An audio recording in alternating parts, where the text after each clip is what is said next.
The Adventure of the Engineer's Thumb, written by Sir Arthur Conan Doyle, narrated by Carl Mason. Of all the problems which have been submitted to my friend Mr. Sherlock Holmes for solution during the years of our intimacy, there were only two which I was the means of introducing to his notice, and that of Colonel Warburton's madness. Of these, the latter may have afforded a finer field for an acute and original observer, but the other was so strange in its inception and so dramatic in its details that it may be the more worthy of being placed upon record, even if it gave my friend fewer openings for those deductive methods of reasoning by which he achieved such remarkable results. The story has, I believe, been told more than once in the newspapers, but like all such narratives, its effect is much less striking when set forth en bloc in a single half column of print than when the facts slowly evolve before your own eyes, and the mystery clears gradually away as each new discovery furnishes a step which leads on to the complete truth. At the time, the circumstances made a deep impression upon me, and the lapse of 2 years has hardly served to weaken the effect. It was in the summer of '89, not long after my marriage, that the events occurred which I am now about to summarize. I had returned to civil practice and had finally abandoned Holmes in his Baker Street rooms, although I continually visited him and occasionally even persuaded him to forego his bohemian habits so far as to come and visit us. My practice had steadily increased, and as I happened to live at no very great distance from Paddington Station, I got a few patients from among the officials. One of these, whom I had cured of a painful and lingering disease, was never weary of advertising my virtues and of endeavoring to send me on every sufferer over whom he might have any influence. One morning at a little before 7 o'clock, I was awakened by the maid tapping at the door to announce that 2 men had come from Paddington and were waiting in the consulting room. I dressed hurriedly, for I knew by experience that railway cases were seldom trivial, and hastened downstairs. As I descended, my old ally, the guard, came out of the room and closed the door tightly behind him. "I've got him here," he whispered, jerking his thumb over his shoulder. "He's all right." "What is it then?" I asked, for his manner suggested that it was some strange creature which he had caged up in my room. "It's a new patient," he whispered. "I thought I'd bring him round myself. Then he couldn't slip away. There he is, all safe and sound. I must go now, doctor. I have my duties just the same as you." And off he went, this trusty tout, without even giving me time to thank him. I entered my consulting room and found a gentleman seated by the table. He was quietly dressed in a suit of heather tweed with a soft cloth cap, which he laid down upon my books. Round one of his hands he had a handkerchief wrapped, which was mottled all over with bloodstains. He was young, not more than 25, I should say, with a strong, masculine face, but he was exceedingly pale and gave me the impression of a man who was suffering from some strong agitation, which it took all his strength of mind to control. "I am sorry to knock you up so early, doctor," said he, "but I have had a very serious accident during the night. I came in by train this morning, and on inquiring at Paddington as to where I might find a doctor, a worthy fellow very kindly escorted me here. I gave the maid a card, but I see that she has left it upon the side table." I took it up and glanced at it. "Mr. Victor Hatherley, hydraulic engineer, 16A, Victoria Street, 3rd floor." That was the name, style, and abode of my morning visitor. "I regret that I have kept you waiting," said I, sitting down in my library chair. "You are fresh from a night journey, I understand, which is in itself a monotonous occupation." "Oh, my night could not be called monotonous," said he, and laughed. He laughed very heartily with a high, ringing note, leaning back in his chair and shaking his sides. All my medical instincts rose up against that laugh. "Stop it," I cried. "Pull yourself together," and I poured out some water from a carafe. It was useless, however. He was off in one of those hysterical outbursts which come upon a strong nature when some great crisis is over and gone. Presently, he came to himself once more, very weary and pale looking. "I have been making a fool of myself," he gasped. "Not at all. Drink this." I dashed some brandy into the water, and the colour began to come back to his bloodless cheeks. "That's better," said he. "And now, doctor, perhaps you would kindly attend to my thumb, or rather, to the place where my thumb used to be." He unwound the handkerchief and held out his hand. It gave even my hardened nerves a shudder to look at it. There were 4 protruding fingers and a horrid, red, spongy surface where the thumb should have been. It had been hacked or torn right out from the roots. "Good heavens!" I cried. "This is a terrible injury. It must have bled considerably." "Yes, it did. I fainted when it was done, and I think that I must have been senseless for a long time. When I came to, I found that it was still bleeding. So I tied one end of my handkerchief very tightly round the wrist and braced it up with a twig." "Excellent. You should have been a surgeon. It is a question of hydraulics, you see, and came within my own province." "This has been done," said I, examining the wound, "by a very heavy and sharp instrument." "A thing like a cleaver," said he. "An accident, I presume." "By no means." "What?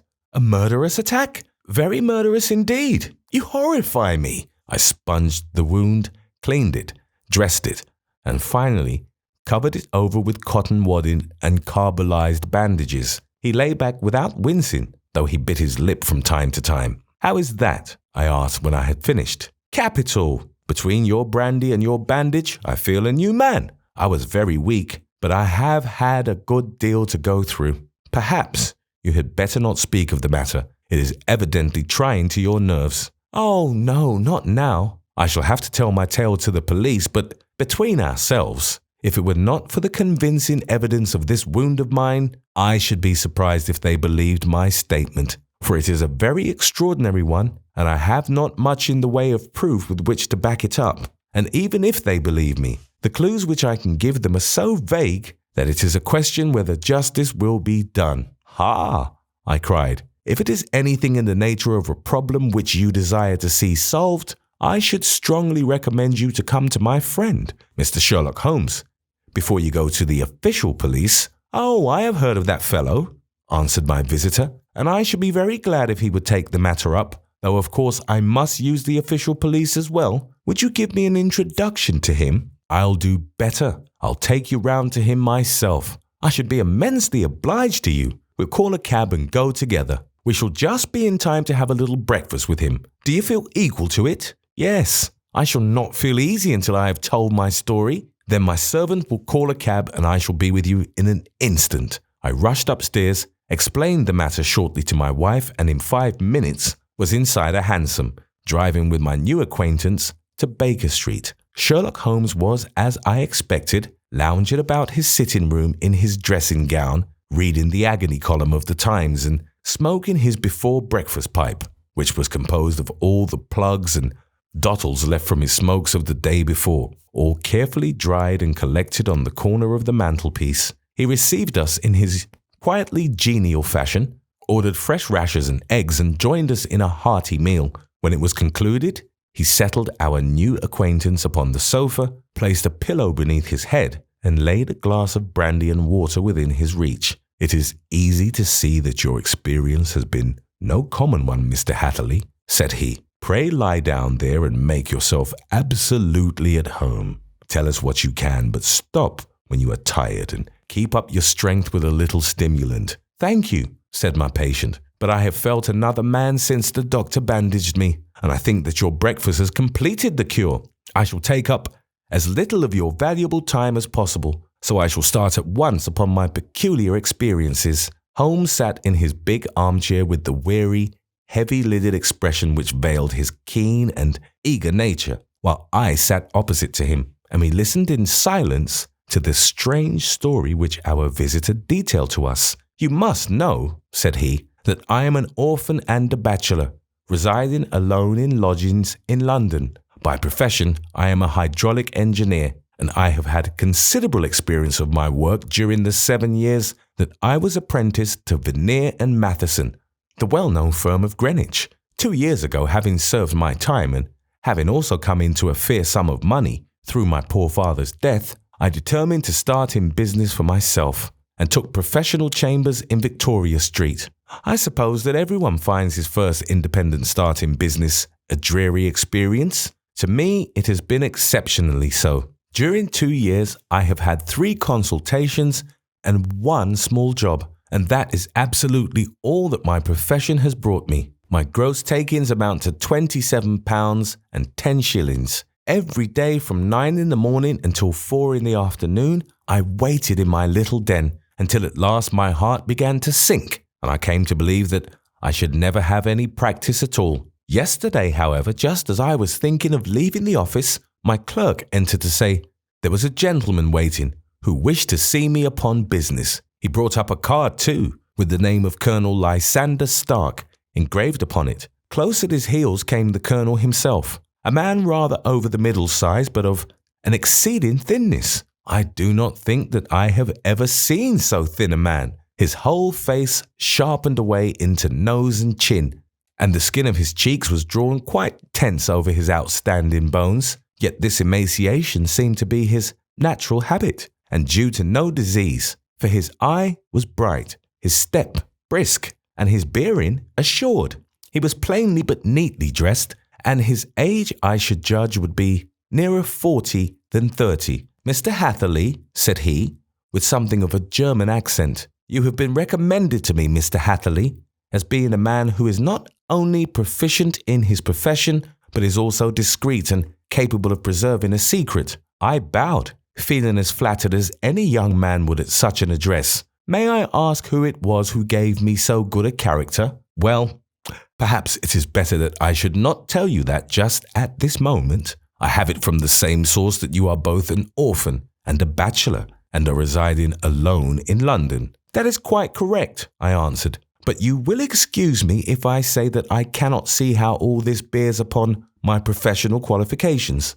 I understand that it was on a professional matter that you wished to speak to me." "Undoubtedly so, but you will find that all I say is really to the point. I have a professional commission for you, but absolute secrecy is quite essential. Absolute secrecy, you understand, and of course we may expect that more from a man who is alone than from one who lives in the bosom of his family." "If I promise to keep a secret," said I, "you may absolutely depend upon my doing so." He looked very hard at me as I spoke, and it seemed to me that I had never seen so suspicious and questioning an eye. "Do you promise then?" said he at last. "Yes, I promise. Absolute and complete silence before, during, and after. No reference to the matter at all, either in word or writing. I have already given you my word." "Very good." He suddenly sprang up, and darting like lightning across the room, he flung open the door. The passage outside was empty. "That's all right,"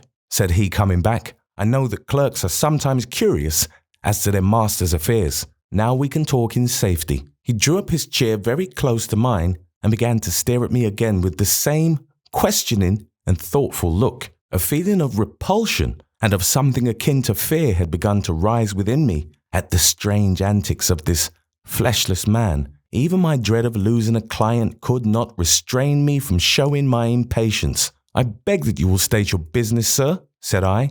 "My time is of value. Heaven forgive me for that last sentence." But the words came to my lips. "How would 50 guineas for a night's work suit you?" he asked. "Most admirably. I say a night's work, but an hour's would be nearer the mark. I simply want your opinion about a hydraulic stamping machine which has got out of gear. If you show us what is wrong, we shall soon set it right ourselves. What do you think of such a commission as that? The work appears to be light and the pay munificent." "Precisely so. We shall want you to come tonight by the last train." "Where to?" "To Iford, in Berkshire. It is a little place near the borders of Oxfordshire, and within 7 miles of Reading. There is a train from Paddington which would bring you there at about 11:15. "Very good. I shall come down in a carriage to meet you." "There is a drive then?" "Yes. Our little place is quite out in the country. It is a good 7 miles from Iford station." "Then we can hardly get there before midnight. I suppose there would be no chance of a train back. I should be compelled to stop the night." "Yes, we could easily give you a shakedown." "That is very awkward. Could I not come at some more convenient hour?" "We have judged it best that you should come late. It is to recompense you for any inconvenience that we are paying to you, a young and unknown man, a fee which would buy an opinion from the very heads of your profession. Still, of course, if you would like to draw out of the business, there is plenty of time to do so." I thought of the 50 guineas and of how very useful they would be to me. Not at all, said I. I shall be very happy to accommodate myself to your wishes. I should like, however, to understand a little more clearly what it is that you wish me to do.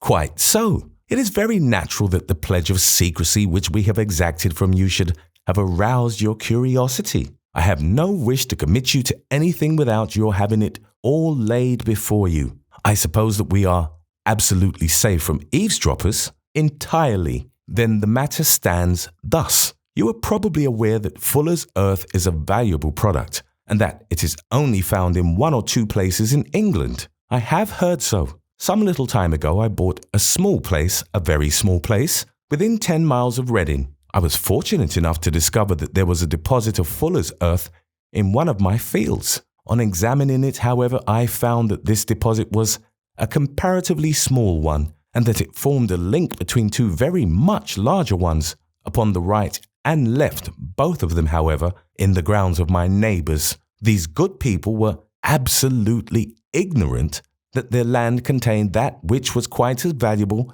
as a gold mine. Naturally, it was to my interest to buy their land before they discovered its true value, but unfortunately, I had no capital by which I could do this. I took a few of my friends into the secret, however, and they suggested that we should quietly and secretly work our own little deposit, and that in this way we should earn the money which would enable us to buy the neighbouring fields. This we have now been doing for some time, and in order to help us in our operations we erected a hydraulic press. This press, as I have already explained, has got out of order, and we wish your advice upon the subject. We guard our secret very jealously, however, and if it once became known that we had hydraulic engineers come into our little house, it would soon rise inquiry, and then if the facts came out, it would be goodbye to any chance of getting these fields and carrying out our plans. That is why I have made you promise me that you will not tell a human being that you are going to Eyford tonight.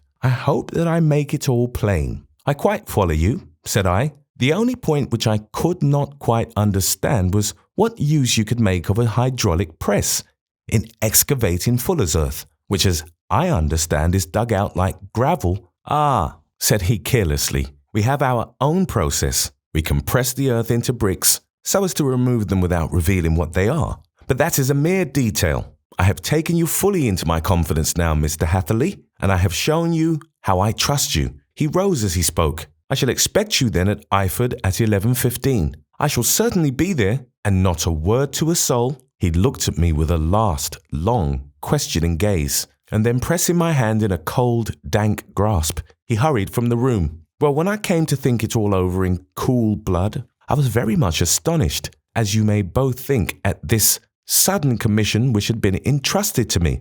On the one hand, of course, I was glad, for the fee was at least tenfold what I should have asked had I set a price upon my own services, and it was possible that this order might lead to other ones. On the other hand, the face and manner of my patron had made an unpleasant impression upon me, and I could not think that his explanation of the Fuller's Earth was sufficient to explain the necessity for my coming at midnight, and his extreme anxiety lest I should tell anyone of my errand. However, I threw all fears to the winds, ate a hearty supper, drove to Paddington, and started off, having obeyed to the letter the injunction as to holding my tongue. At Reading, I had to change not only my carriage but my station. However, I was in time for the last train to Eyford, and I reached the little dim-lit station after 11 o'clock. I was the only passenger who got out there, and there was no one on the platform save a single sleepy porter with a lantern. As I passed out through the wicket gate, however, I found my acquaintance of the morning waiting in the shadow upon the other side. Without a word,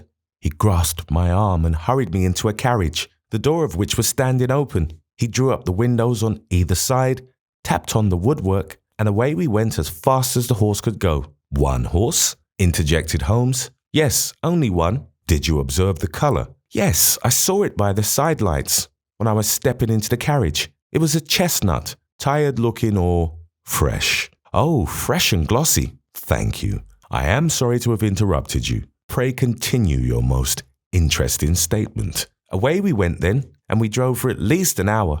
Colonel Lysander Stark had said that it was only 7 miles, but I should think from the rate that we seemed to go and from the time that we took, that it must have been nearer 12. He sat at my side in silence all the time, and I was aware more than once when I glanced in his direction that he was looking at me with great intensity. The country roads seemed to be not very good in that part of the world, for we lurched and jolted terribly. I tried to look out of the windows to see something of where we were, but they were made of frosted glass, and I could make out nothing save the occasional bright blur of a passing light. Now and then I hazarded some remark to break the monotony of the journey, but the colonel answered only in monosyllables, and the conversation soon flagged. At last, however, the bumping of the road was exchanged for the crisp smoothness of a gravel drive, and the carriage came to a stand. Colonel Lysander Stark sprang out, and as I followed after him, pulled me swiftly into a porch which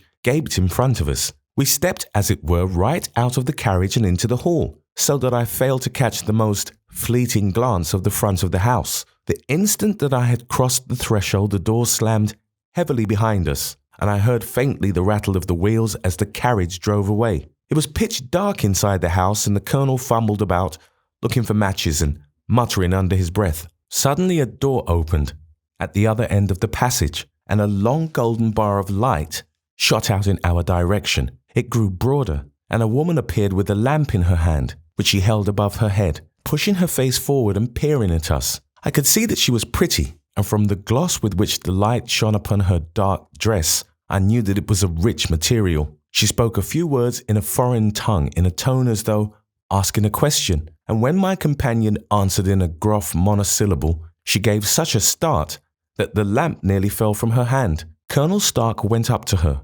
whispered something in her ear, and then pushing her back into the room from where she had come, he walked towards me again with the lamp in his hand. "Perhaps you will have the kindness to wait in this room for a few minutes," said he, throwing open another door. It was a quiet, little plainly furnished room, with a round table in the center, on which several German books were scattered. Colonel Stark laid down the lamp on the top of a harmonium beside the door. "I shall not keep you waiting an instant," said he, and vanished into the darkness. I glanced at the books upon the table, and in spite of my ignorance of German, I could see that 2 of them were treatises on science, the others being volumes of poetry. Then I walked across to the window, hoping that I might catch some glimpse of the countryside, but an oak shutter heavily barred was folded across it. It was a wonderfully silent house. There was an old clock ticking loudly somewhere in the passage, but otherwise everything was deadly still. A vague feeling of uneasiness began to steal over me. Who were these German people? And what were they doing living in this strange, out-of-the-way place? And where was this place? I was 10 miles or so from Eyford. That was all I knew, but whether north, south, east, or west, I had no idea. For that matter, Reading and possibly other large towns were within that radius. So the place might not be so secluded after all. Yet it was quite certain from the absolute stillness that we were in the country. I paced up and down the room, humming a tune under my breath, to keep up my spirits and feeling that I was thoroughly earning my 50-guinea fee. Suddenly, without any preliminary sound in the midst of the utter stillness, the door of my room swung slowly open. The woman was standing in the aperture, the darkness of the hall behind her, the yellow light from my lamp beating upon her eager and beautiful face. I could see at a glance that she was sick with fear, and the sight sent a chill to my own heart. She held up one shaking finger to warn me to be silent, and she shot a few whispered words of broken English at me, her eyes glancing back like those of a frightened horse into the gloom behind her. "I would go," said she, trying hard as it seemed to me to speak calmly. "I would go. I should not stay here. There is no good for you to do." "But madam," said I have not yet done what I came for. I cannot possibly leave until I have seen the machine." "It is not worth your while to wait," she went on.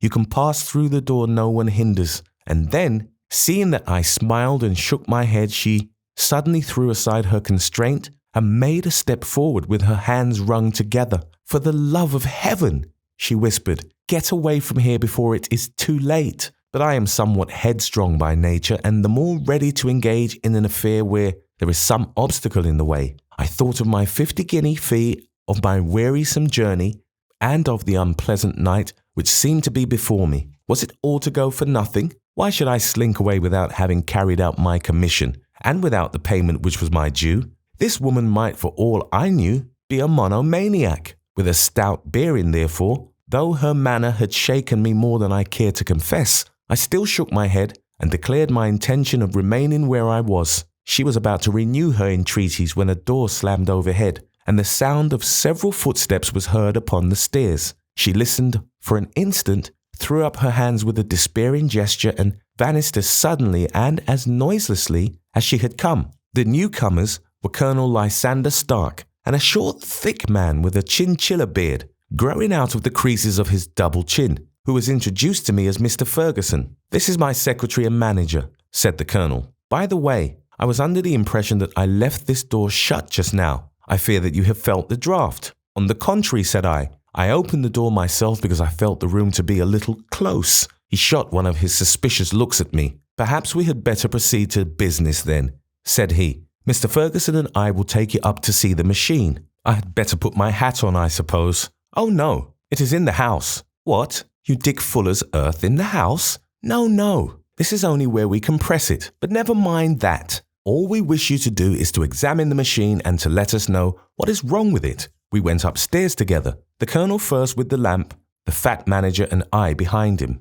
It was a labyrinth of an old house, with corridors, passages, narrow winding staircases and little low doors, the thresholds of which were hollowed out by the generations who had crossed them. There were no carpets and no signs of any furniture above the ground floor, while the plaster was peeling off the walls and the damp was breaking through in green, unhealthy blotches. I tried to put on as unconcerned an air as possible, but I had not forgotten the warnings of the lady, even though I disregarded them, and I kept a keen eye upon my two companions. Ferguson appeared to be a morose and silent man, but I could see from the little that he said that he was at least a fellow countryman. Colonel Lysander Stark stopped at last before a low door, which he unlocked. Within was a small square room, in which the three of us could hardly get at one time. Ferguson remained outside and the colonel ushered me in. "We are now," said he, "actually within the hydraulic press, and it would be a particularly unpleasant thing for us if anyone were to turn it on.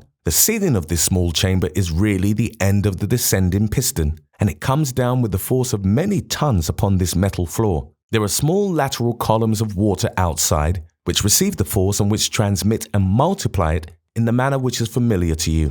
The machine goes readily enough, but there is some stiffness in the working of it, and it has lost a little of its force. Perhaps you will have the goodness to look it over, and to show us how we can set it right." I took the lamp from him and examined the machine very thoroughly. It was indeed a gigantic one and capable of exercising enormous pressure. When I passed outside, however, and pressed down the levers which controlled it, I knew at once by the whishing sound that there was a slight leakage, which allowed a regurgitation of water through one of the side cylinders. An examination showed that one of the India rubber bands which was round the head of a driving rod had shrunk so as not quite to fill the socket along which it worked. This was clearly the cause of the loss of power, and I pointed it out to my companions, who followed my remarks very carefully and asked several practical questions as to how they should proceed to set it right. When I had made it clear to them, I returned to the main chamber of the machine and took a good look at it to satisfy my own curiosity. It was obvious at a glance that the story of the Fuller's earth was the merest fabrication, for it would be absurd to suppose that so powerful an engine could be designed for so inadequate a purpose. The walls were of wood, but the floor consisted of a large iron trough, and when I came to examine it, I could see a crust of metallic deposit all over it. I had stooped and was scraping at this to see exactly what it was, when I heard a muttered exclamation in German and saw the cadaverous face of the colonel looking down at me. "What are you doing there?" he asked. I felt angry at having been tricked by so elaborate a story as that which he had told me. "I was admiring your Fuller's earth," said I. "I think that I should be better able to advise you as to your machine if I knew what the exact purpose was for which it was used." The instant that I uttered the words, I regretted the rashness of my speech. His face set hard, and a baleful light sprang up in his grey eyes. "Very well," said he, "you shall know all about the machine." He took a step backward, slammed the little door and turned the key in the lock. I rushed towards it and pulled at the handle, but it was quite secure and did not give in the least to my kicks and shoves. "Hello," I yelled. "Hello, Colonel, let me out." And then suddenly in the silence, I heard a sound which sent my heart into my mouth. It was the clank of the levers, and the swish of the leaking cylinder. He had set the engine at work. The lamp still stood upon the floor where I had placed it when examining the trough. By its light, I saw that the black ceiling was coming down upon me, slowly, jerkily, but as none knew better than myself, with a force which must within a minute grind me to a shapeless pulp. I threw myself, screaming, against the door and dragged with my nails at the lock. I implored the colonel to let me out, but the remorseless clanking of the levers drowned my cries. The ceiling was only a foot or two above my head, and with my hand upraised, I could feel its hard, rough surface. Then it flashed through my mind that the pain of my death would depend very much upon the position in which I met it. If I lay on my face, the weight would come upon my spine, and I shuddered to think of that dreadful snap. Easier the other way, perhaps, and yet had I the nerve to lie and look up at that deadly black shadow wavering down upon me? Already I was unable to stand erect when my eye caught something which brought a gush of hope back to my heart. I have said that though the floor and ceiling were of iron, the walls were of wood, and as I gave a last hurried glance around, I saw a thin line of yellow light between two of the boards, which broadened and broadened as a small panel was pushed backward. For an instant I could hardly believe that here was indeed a door which led away from death. The next instant I threw myself through and lay half fainting upon the other side. The panel had closed again behind me, but the crash of the lamp and a few moments afterwards the clang of the two slabs of metal told me how narrow had been my escape. I was recalled to myself by a frantic plucking at my wrist, and I found myself lying upon the stone floor of a narrow corridor, while a woman bent over me and tugged at me with her left hand, while she held a candle in her right. It was the same good friend whose warning I had so foolishly rejected. "Come, come," she cried breathlessly. "They will be here in a moment. They will see that you are not there. Oh, do not waste the so precious time, but come." This time at least, I did not scorn her advice. I staggered to my feet and ran with her along the corridor and down a winding stair. The latter led to another broad passage, and just as we reached it, we heard the sound of running feet and the shouting of two voices, one answering the other from the floor on which we were and from the one beneath. My guide stopped and looked about her like one who is at her wit's end. Then she threw open a door which led into a bedroom, through the window of which the moon was shining brightly. "It is your only chance," said she. "It is high, but it may be that you can jump it." As she spoke, a light sprang into view at the further end of the passage, and I saw the lean figure of Colonel Lysander Stark rushing forward with a lantern in one hand and a weapon like a butcher's cleaver in the other. I rushed across the bedroom, flung open the window and looked out. How quiet and sweet and wholesome the garden looked in the moonlight, and it could not be more than 30 feet down. I clambered out upon the sill, but I hesitated to jump until I should have heard what passed between my saviour and the ruffian who pursued me. If she were ill-used, then at any risks, I was determined to go back to her assistance. The thought had hardly flashed through my mind before he was at the door, pushing his way past her, but she threw her arms round him and tried to hold him back. "Fritz, Fritz," she cried in English, "remember your promise after the last time. You said it should not be again. He will be silent. Oh, he will be silent." "You are mad, Elsie," he shouted, struggling to break away from her. "You will be the ruin of us. He has seen too much. Let me pass, I say." He dashed her to one side and, rushing to the window, cut at me with his heavy weapon. I had let myself go and was hanging by the hands to the sill when his blow fell. I was conscious of a dull pain. My grip loosened and I fell into the garden below. I was shaken but not hurt by the fall, so I picked myself up and rushed off among the bushes as hard as I could run, for I understood that I was far from being out of danger yet. Suddenly, however, as I ran, a deadly dizziness and sickness came over me. I glanced down at my hand, which was throbbing painfully, and then for the first time saw that my thumb had been cut off and that the blood was pouring from my wound.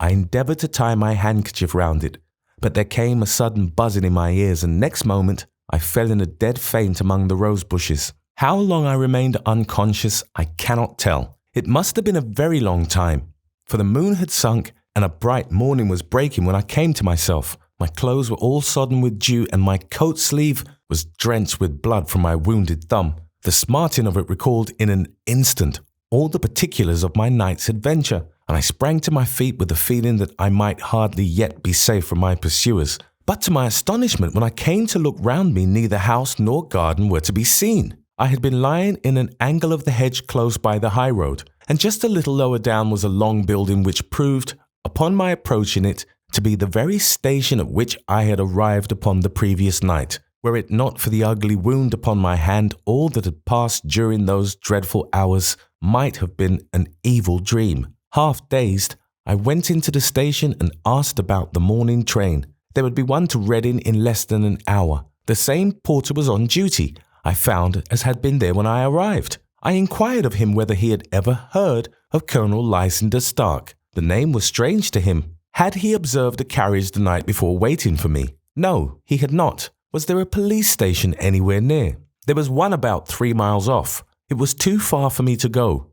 Weak and ill as I was, I determined to wait until I got back to town before telling my story to the police. It was a little past 6 when I arrived, so I went first to have my wound dressed, and then the doctor was kind enough to bring me along here. I put the case into your hands and shall do exactly what you advise. We both sat in silence for some little time after listening to this extraordinary narrative. Then Sherlock Holmes pulled down from the shelf one of the ponderous commonplace books in which he placed his cuttings. "Here is an advertisement which will interest you," said he. "It appeared in all the papers about a year ago. Listen to this.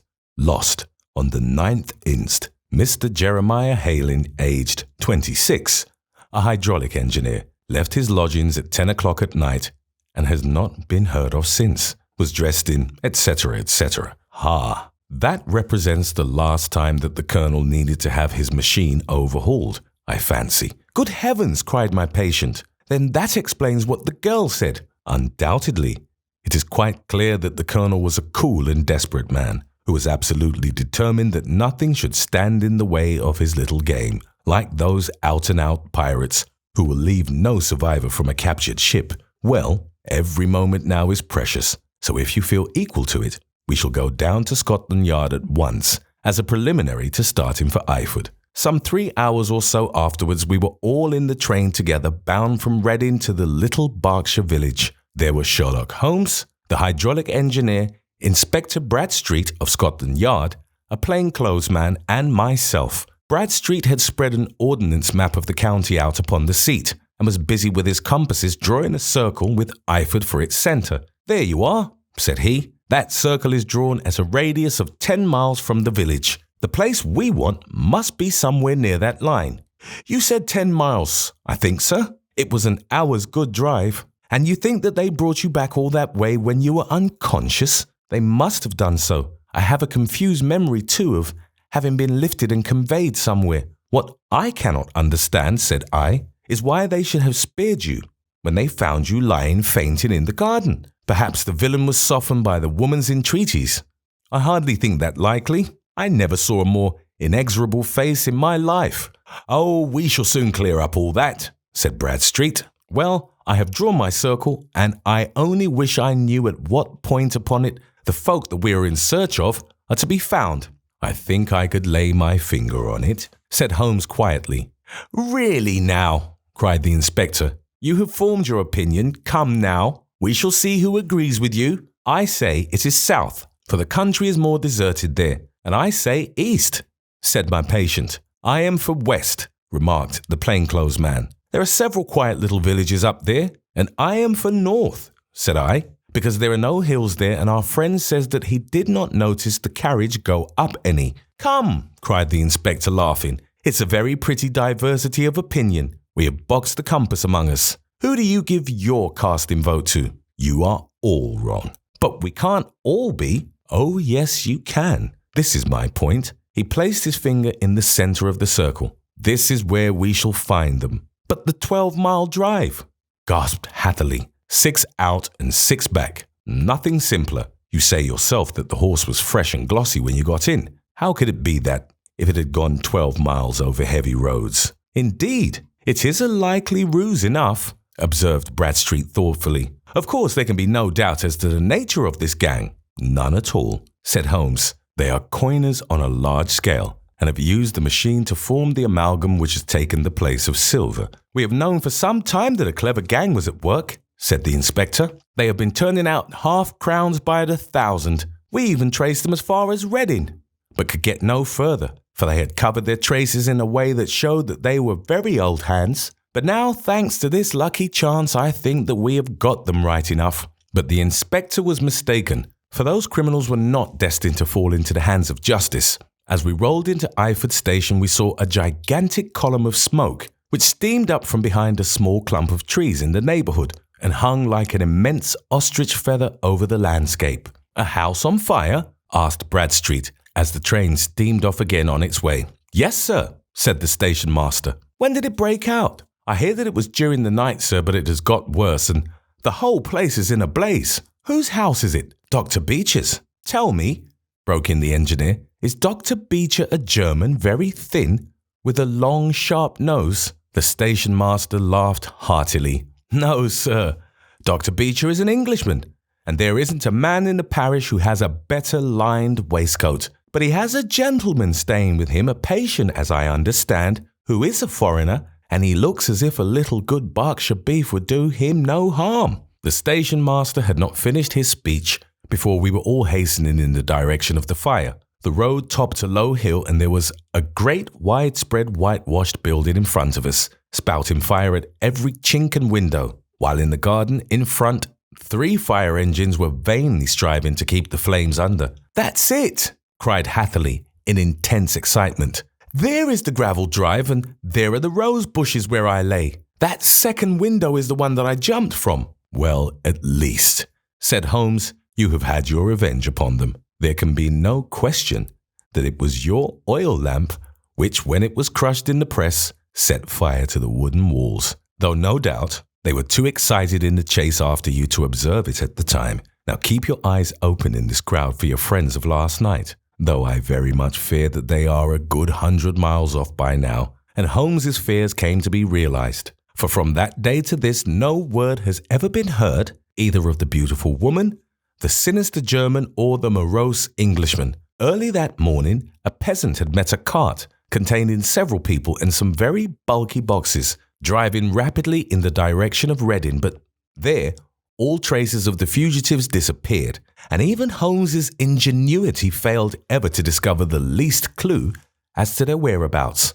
The firemen had been much perturbed at the strange arrangements which they had found within, and still more so by discovering a newly severed human thumb upon a windowsill of the second floor. About sunset, however, their efforts were at last successful, and they subdued the flames, but not before the roof had fallen in, and the whole place been reduced to such absolute ruin that, save some twisted cylinders and iron piping, not a trace remained of the machinery which had cost our unfortunate acquaintance so dearly. Large masses of nickel and of tin were discovered stored in an outhouse, but no coins were to be found, which may have explained the presence of those bulky boxes which have been already referred to. How our hydraulic engineer had been conveyed from the garden to the spot where he recovered his senses might have remained forever a mystery were it not for the soft mould, which told us a very plain tale. He had evidently been carried down by 2 persons, one of whom had remarkably small feet, and the other unusually large ones. On the whole, it was most probable that the silent Englishman, being less bold or less murderous than his companion, had assisted the woman to bear the unconscious man out of the way of danger. "Well," said our engineer ruefully as we took our seats to return once more to London, "it has been a pretty business for me. I have lost my thumb, and I have lost a 50-guinea fee. And what have I gained?" "Experience," said Holmes, laughing. "Indirectly, it may be of value, you know. You have only to put it into words to gain the reputation of being excellent company for the remainder of your existence."